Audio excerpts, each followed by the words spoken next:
ஆனால் கண்டிப்பாக ஏதாவது ஒரு கொலை விழும்.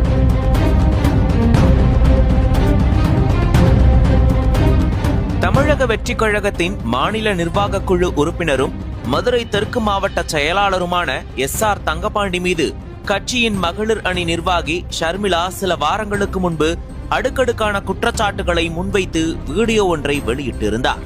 அந்த வீடியோவில் தமிழக வெற்றிக் கழகத்தில் SR தங்கபாண்டி சாதி பார்த்து பதவி வழங்குகிறார், வசதியான பெண்களிடம் பணத்தை பெற்றுக்கொண்டு தமிழக வெற்றிக் கழகத்தில் பதவி வழங்கியுள்ளார், கடன் பிரச்சனைகளை தீர்க்க SR தங்கபாண்டி பெண் நிர்வாகிகளிடம் பணம் வாங்கினார், என்னுடைய நகைகளை அடகு வைத்து தங்கபாண்டிக்கு பணம் கொடுத்துள்ளேன், வட்டி கட்ட முடியாமல் நகைகளை விற்றுவிட்டேன், ஒரு கட்டத்தில் மன உளைச்சலில் வாழ்க்கையை மாய்த்து கொள்ள முயற்சித்தேன், தங்கபாண்டியனிடம் தயவு செய்து என்னுடைய பணத்தை பெற்று தாருங்கள், தங்கபாண்டி மீது புகார் தெரிவித்து இருப்பதால் என் உயிருக்கு அச்சுறுத்தல் ஏற்படும் என்று கண்ணீர் மல்க குற்றம் சாட்டியிருந்தார்.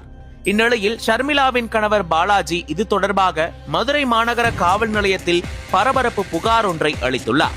பின்னர் செய்தியாளர்களை சந்தித்த அவர் தாவேகாவில் பதவி தருவதாக கூறி SR தங்கபாண்டி எங்களிடம் ஐபோன், சோஃபா செட், பிரிண்டர் உள்ளிட்டவை வாங்கியுள்ளார், அவரது மகன் சஞ்சயின் ஜிபே எண்ணுக்கு அவ்வப்போது பணம் அனுப்பப்பட்டது, தொழில் முதலீடு செய்வதாக கூறி 16 லட்சம் ரூபாய் பெற்றுள்ளார், மொத்தம் சுமார் 26 லட்சம் ரூபாய் அளவுக்கு பணம் பெற்றுள்ளார், நிலத்தை அடமானம் வைத்து இந்த பணத்தை கொடுத்ததால் எங்கள் குடும்பம் கடும் கடன் பிரச்சனையில் சிக்கி தவிக்கிறது, இதனால்தான் என் மனைவி உயிரை மாய்த்து கொள்ள முயன்றார் என்று கூறினார்.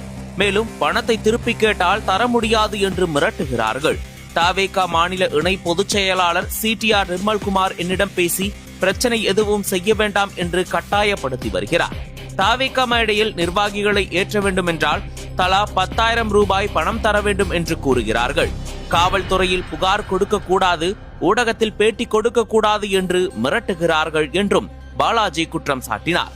இந்த மோசடி விவகாரத்தில் மாநில துணை பொதுச் செயலாளர் CTR நிர்மல்குமாருக்கும் தொடர்பு இருப்பதாக பாலாஜி சந்தேகம் எழுப்பினார். காவல்துறை சரியாக விசாரித்தால் இன்னும் பலர் இதே போல பணம் கொடுத்து ஏமாந்த விவகாரங்கள் வெளியில் வரும் என்றும் அவர் தெரிவித்தார். இந்த சம்பவம் தாவேகாவுக்குள் பெரும் பரபரப்பை ஏற்படுத்தியுள்ளது. தங்கபாண்டி தரப்பில் இதுவரை எந்த அதிகாரப்பூர்வ விளக்கமும் வெளியாகவில்லை.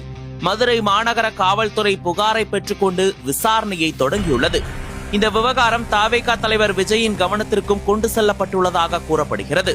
தாவேகாவில் பதவி வழங்குவதற்காக பணம் பெறுவது, மிரட்டல் விடுப்பது போன்ற குற்றச்சாட்டுகள் கட்சியில் நடப்பதை வெளிச்சம் போட்டு காட்டுகிறது. மேலும் புதுச்சேரியில் தாவேகா சார்பில் தேர்தலில் போட்டியிட 5 கோடி ரூபாய் கொடுத்தால் மட்டுமே சீட் என்று தலைமை வற்புறுத்துவதாக நிர்வாகிகளே ஆதங்கத்தை வெளிப்படுத்தியிருந்தனர்.